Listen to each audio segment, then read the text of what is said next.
হুম, সারাদিন যে ফিসলা ফুসলা খান, এটা শরীরের ভিতরও জমা হয়। যা পাই তাই মারতে থাকি, তাই খাইতে থাকি, এটা শরীরের ভিতরেও যা জমা হয়। এটাকে ক্লিন করার জন্য দরকার আছে। শারীরিক ভাবে রোজা যেরকম উপকারী, আধ্যাত্মিক ভাবে রোজা আরো উপকারী। হুম, আধ্যাত্মিক শুদ্ধিতা দরকার। এটা গত জুমায় বলতেছিলাম যে মজার মকসদই হলো, উদ্দেশ্যই হলো ভিতরে এক মিটারকে সেট করা,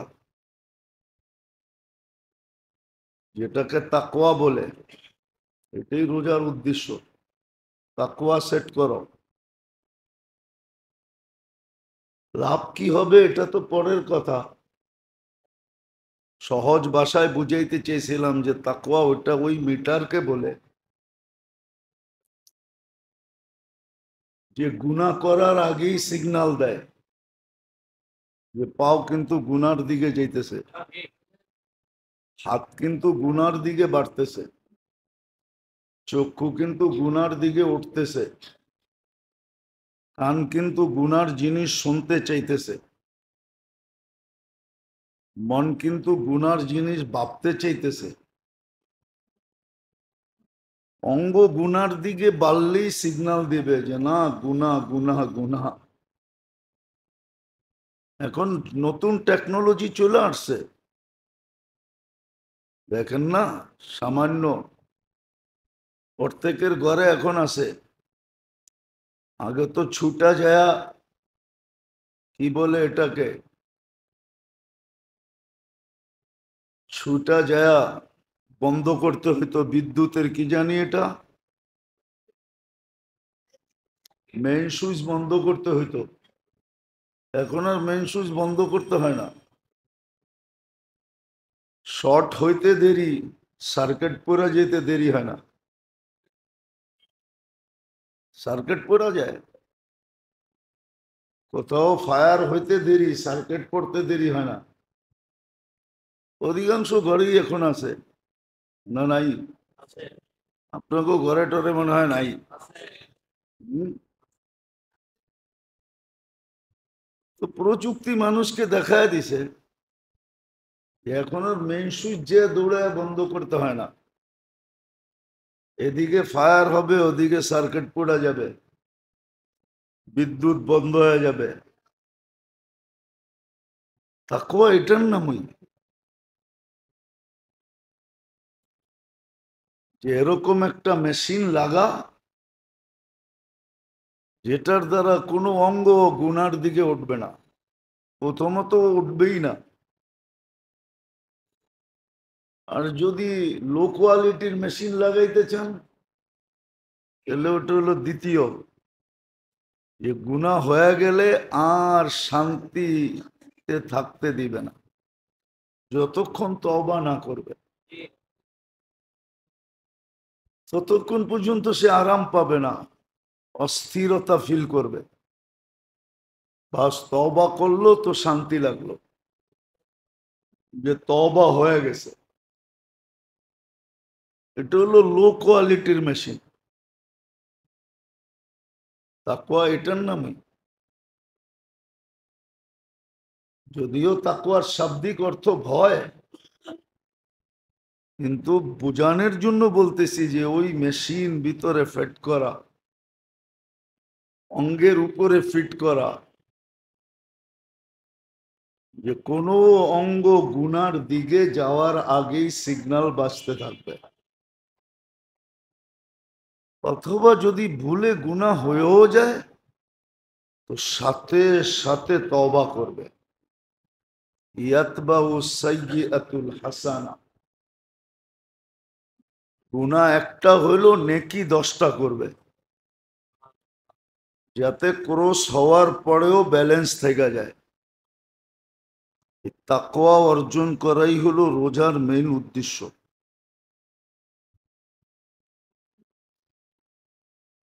আবার তাকওয়ার সাথে সাথে রোজার উদ্দেশ্য হলো এটা ভালোবাসার কারণে।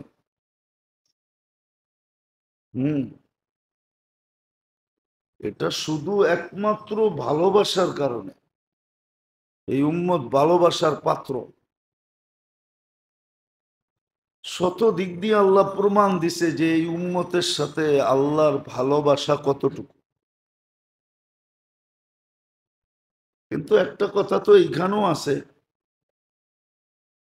যে উম্মত এটা অনুভব করে কিনা যে আল্লাহ আমাকে ভালোবাসে। একজন একজনকে ভালোবাসলো, কিন্তু যাকে ভালোবাসলো তার ভিতরে অনুভূতিই নাই যে আমাকে উনি ভালোবাসে। হয় এরকম কখনো কখনো হয় না, হয় না? অনুভূতিই নেই যে সে আমাকে ভালোবাসে। আল্লাহ আমাদেরকে ভালোবাসে বটে, কিন্তু আমাদের অনুভূতি আছে কিনা যে আল্লাহ আমাকে ভালোবাসে? উদাহরণ দিলে অনেকগুলো দেওয়া যাবে কোরআন হাদিস থেকে, গালগপ্প না। আল্লাহ যদি ভালো নাই বাসতেন তাহলে প্রথম 15 বছর আপনার মাপ কেন করতেন?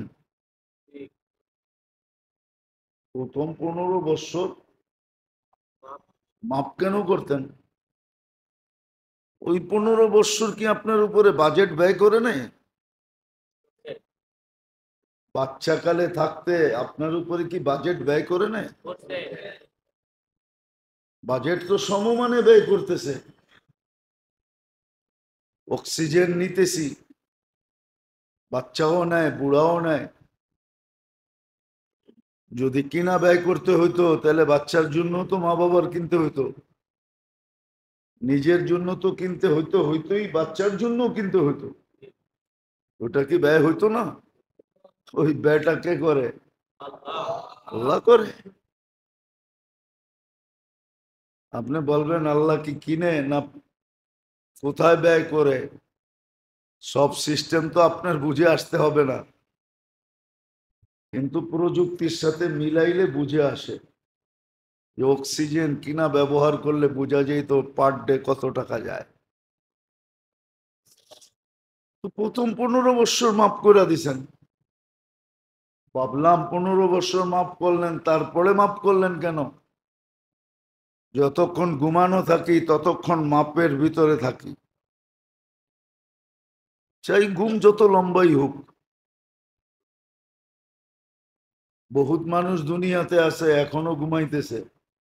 সৌদি যুবরাজই আছে 27 বছর ধরে ঘুমে আছে, এক টানা হয়ে গেছে 27-এর উপরে, 28 হয়ে গেছে। দেখেন নেটে সার্চ দিয়া খবর নেন, হাসপাতালের বেডে 28 বছর ঘুমাইতেছে। কই উলামা তো বলে না কলম ওর বিরুদ্ধে যাবে। কলম ওর বিরুদ্ধে যাবে না।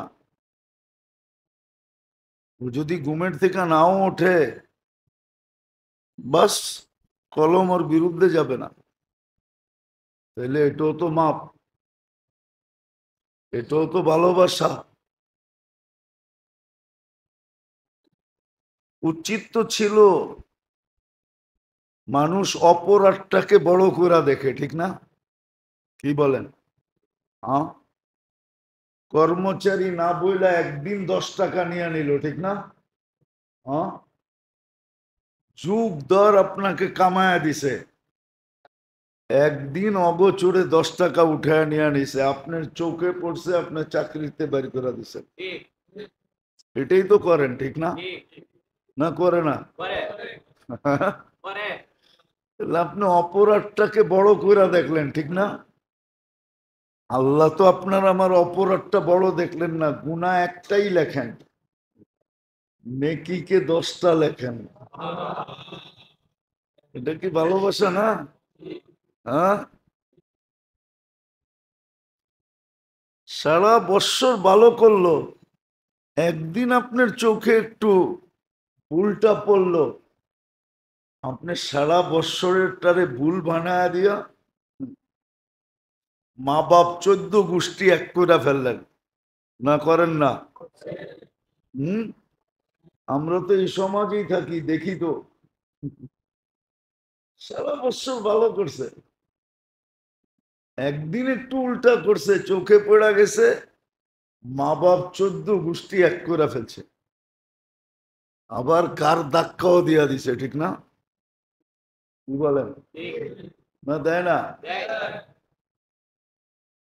তো মানুষ অপরাধটাকে বড় করে দেখে, আল্লাহ তো আপনার গুনাহটারে বড় করে দেখলো না, এক লেখলো এক,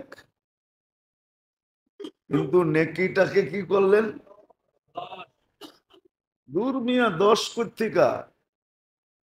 10 হইলেও তো মনকে বুঝাইতাম, 10ই যদি হইতো তো কোরআনে 100-র কথা কোত্থেকা আসলো? হ্যাঁ,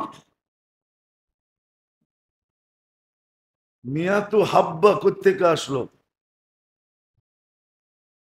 সাবা সানাবিলা ফি কুল্লি সুম্বুলাতিন মিয়াতু হাব্বা, 100 কোত্থেকে আসলো? আবার 700 কোত্থেকে আসলো? আবার বেগারে হিসাব কোত্থেকে আসলো? এটা তো আসার কথা ছিল না। মানুষ তো ভুলটাকে বড় করে দেখে, ঠিক না? হ্যাঁ, কি বলেন? সারা সময় ঠিক মতো আইলো, একদিন একটু 2 মিনিট দেরি হইলো, আপনি ওটারে বড় করে দেখলেন। আমরা তো মাঝে মাঝে দেখি, বললে তো আবার কমিটি ওলা চেতে যাবে, এই কমিটি না, বাংলাদেশের মসজিদের কমিটি দেখি তো, 2 মিনিট ইমাম সাহেবের দেরি হয়েছে, বাস দোলাই শুরু। হ্যাঁ, কিন্তু আল্লাহ তো গুনাহটাকে বড় করে দেখলো না, এটা কি ভালোবাসা না? নেকিটাকে বড় করে দেখলো, নেকিটাকে ভালোবাসলো বিদায়, এগুলো সব ভালোবাসার প্রমাণ। আরো দেখানো যায়, দেখাইতে গেলে জীবন শেষ হয়ে যাবে, দেখানো শেষ হবে না। তবে এক জায়গায় দেখলে আপনি সবগুলা পাওয়া যাবেন। আল্লাহ এক জায়গায় আল্লাহ রসুলের মাধ্যমে জানাইছেন যে বামাবার মমতা সন্তানের জন্য সারা দুনিয়ার গুলোও যদি এক করো তো যতটুক না হবে আমি বন্দাকে এর চেয়েও 70 গুণ বেশি ভালোবাসি। আবার মেসাল দিয়ে বুঝাইছেন, মুসলিম শরীফে মেসাল আছে, হাদিস আছে, উট হারায় গেছে, যার উপরে সবকিছু ছিল, মরুভূমিতে পানি ছিল, খাওয়া ছিল, সব প্রয়োজনীয় জিনিস উটের ভিতরে বাধা ছিল, উট হারায় গেছে, নৈরাশ হয়ে ঘুমায় গেছে যে মৃত্যু অনিবার্য, খামাখান লড়াচড়া করে লাভ নাই, আমি এনে ঘুমায় থাকি, মৌত যেন আইসা আমাকে সঠিক জায়গায় পাওয়া যায়। ঘুমের থেকে উঠা দেখে উট মাথার কাছে দাঁড়ানো, তো পুরো সার্কেটই উল্টে গেছে খুশির ঠেলায়। সার্কেট, সার্কেট বুঝেন তো? না মানে এটাও বুঝেন না, এই দেখেন না পাঙ্খা বাতাস নিচে লাগতেছে, সার্কিট ঠিক আছে, এটা ঘুরায় দেন বাতাস উপরে চলে যাবে, আপনি নিচে বসে খালি তাকাইতে থাকবেন। ওই ব্যক্তিরও সার্কিট উল্টে গেছে, আল্লাহকে বলতেছে আল্লাহ আপনি আমার বন্দা, আমি আপনার রব। মুসলিম শরীফে আছে আনতা আবদি ওয়া আনা রব্বুক, পুরা উল্টে গেছে সার্কিট খুশির ঠেলায়। আল্লাহ বলতেছে লাল্লাহু আফরাহু, আমি এর চেয়ে বেশি খুশি হই বুলা বন্দা যদি আমার কাছে আইসা তওবা করে। একবারে মুসলিম শরীফের শুরু দিয়ে আছে, সব ভালোবাসার প্রমাণ, কিন্তু ভালোবাসার প্রমাণ। কিন্তু ওই যে একটু আগে বললাম, যাকে ভালোবাসি তারও তো অনুভূতি থাকতে হবে যে আমাকে ভালোবাসে। কি বলেন? তার যদি অনুভূতি না থাকে যে আমাকে ভালোবাসে, তাইলে ভালোবাসা তো কি নাই, হ্যাঁ? পয়সাও লাভ নাই, প্রকাশ করেও লাভ নাই, কেন ওর ভিতরে তো অনুভূতিই নেই, ঠিক না? কি বলেন? হ্যাঁ, অনুভূতি যদি থাকতো তাহলে তো এটাই সত্য হইতো। আবার কথা অন্যদিকে চলে যেতেছে, বুঝানোর জন্য বলতেছে, তাহলে তো আল্লাহ রসুলের কথাই সত্য হইতো।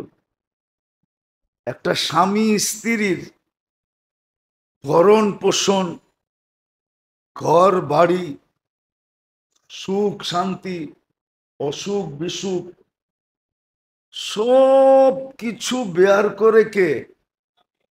স্বামী, ঠিক না?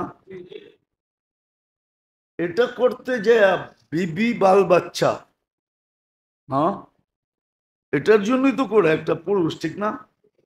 হ্যাঁ, সত্য তো। বাহিরে কত অপমান সহ্য করে, যারা এখানে চাকরিজীবী আছে, বিশেষ করে প্রাইভেট, সরকারি না, যারা এখানে প্রাইভেট চাকরি করে, এরা ডেলি, সারা মাস, সারা বৎসর কত অপমানই না সহ্য করে। সাহাবায়ে কেরাম রাদিয়াল্লাহু তাআলা আনহুম আজমাইনকে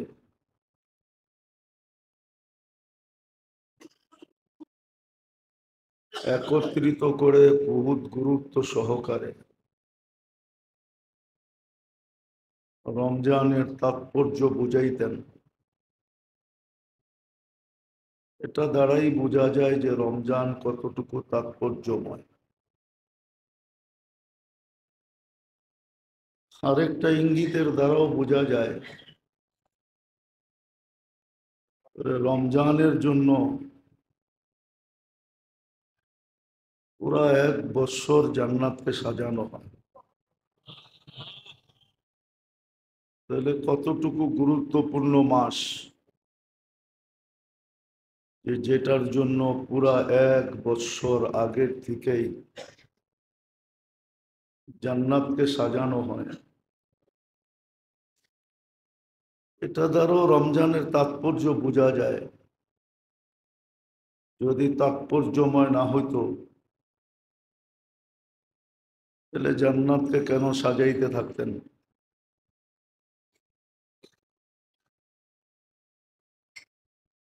তৃতীয়, রমজানের গুরুত্ব এটা দ্বারাও বোঝা যায়,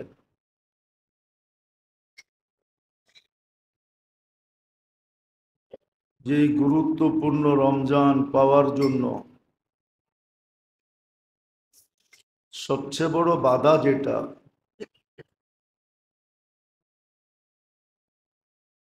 সেটা হলো শয়তানের বাধা।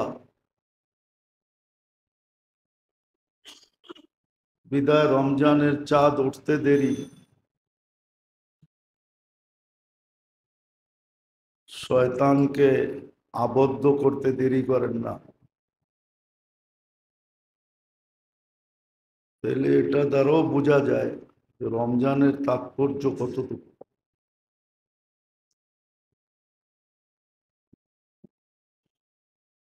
কিন্তু আসল কথা তো এটাই, যে যাদের জন্য সবকিছু করা হলো, তারা রমজানের তাৎপর্য বোঝে কিনা, এটাই হলো বিষয়।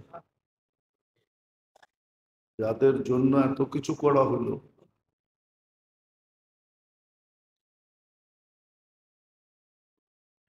তারা রমজানের তাৎপর্য বোঝে কিনা, গুরুত্ব বোঝে কিনা, মহত্ব বোঝে কিনা, বরত্ব বোঝে কিনা, সুবর্ণ সুযোগ মনে করে কিনা,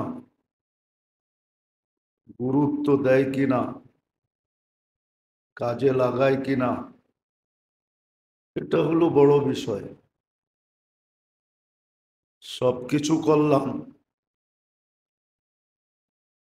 যাদের জন্য করলাম ওনারাই রাজি না। বাজার হইল, ফল বাড়া করা হইল, বাবুর্চি ঠিক করা হইল, সদাই টদাই করা হলো, কিন্তু মেয়েও রাজি না, ছেলেও রাজি না। তাহলে এটা সব বেকার। হুম, সমস্ত কিছু করলেন বটে, কিন্তু যাদের জন্য করলেন তারা যদি গুরুত্ব না দেয়, এরা যদি মূল্যায়ন না করে, কাজে না লাগায়, সুযোগ মনে না করে, গুরুত্ব বুঝানোর তো শত পয়েন্ট দেওয়া যাবে, 100 পয়েন্ট দেওয়া যাবে, সেঞ্চুরি পুরা করা যাবে। আল্লাহ রমজানের গুরুত্ব বুঝাইছেন যে তোমাদের জন্য আমি কি জিনিস দিলাম। কিন্তু কথা পিরা পিরা এটাই আসবে যে যার জন্য করলাম সে বোঝে কিনা। সেই যদি না বোঝে তাহলে কইরা তো কোনো লাভ হলো না। এটাই সত্য যে আমরা বুঝি কিনা।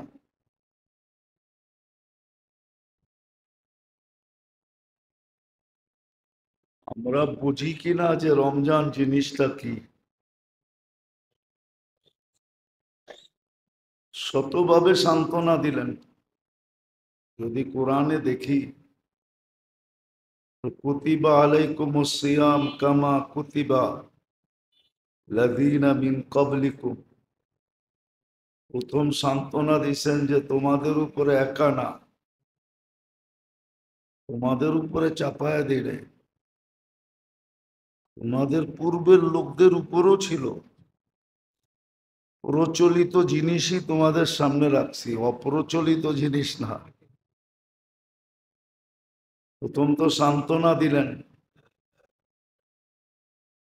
কেন দিলেন এটাও বলে দিলেন। শারীরিকভাবে, আধ্যাত্মিকভাবে,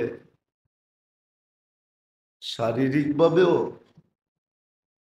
রমজান একটা মানুষের জন্য প্রযোজ্য ছিল, দরকার ছিল। এটা এখনকার বিজ্ঞানও বলে, যার কারণে ডায়েট কন্ট্রোল ওইখান থেকেই আসছে। ডায়েট কন্ট্রোল যে বলে, এটা এখান থেকেই আসছে।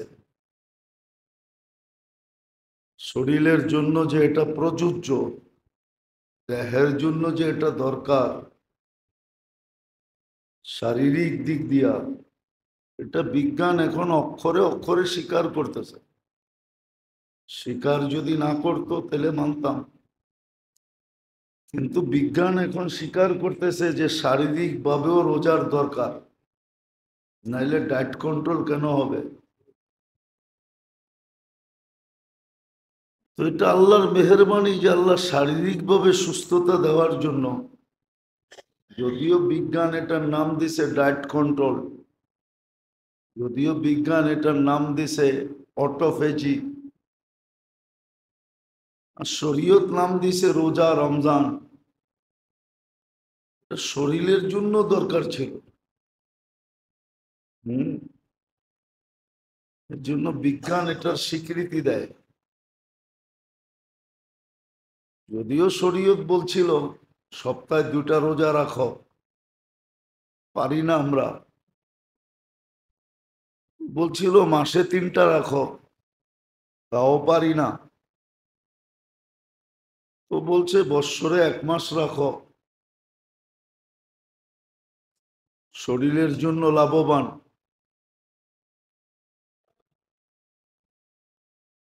আর এটাকে পরীক্ষা নিরীক্ষা করা বিজ্ঞান, যখন আমরা বিজ্ঞানকে কোরআনের চেয়ে হাদিসের চেয়ে বেশি মানি, হ্যাঁ, সমাজ এখন বিজ্ঞানকে মানে, সমাজ এখন সায়েন্সকে মানে। তো সায়েন্সও প্রমাণ করতেছে যে রোজা শরীরের জন্য দরকার, এটা শারীরিকভাবে। যার কারণে চিকিৎসা বিজ্ঞান এখন শুরু করতেছে ডায়েট কন্ট্রোল। আর এটার খুব প্রচার চলতেছে, প্রসার চলতেছে, অথচ 1400 বছর আগের থেকে দিক নির্দেশনা ছিল সপ্তাহে 2টা রোজা রাখো, 5 দিন খুব খাও, 2 দিন খাও না, মাসে 3টা রাখো, 13, 14, 15, অথবা 15, 16, 17,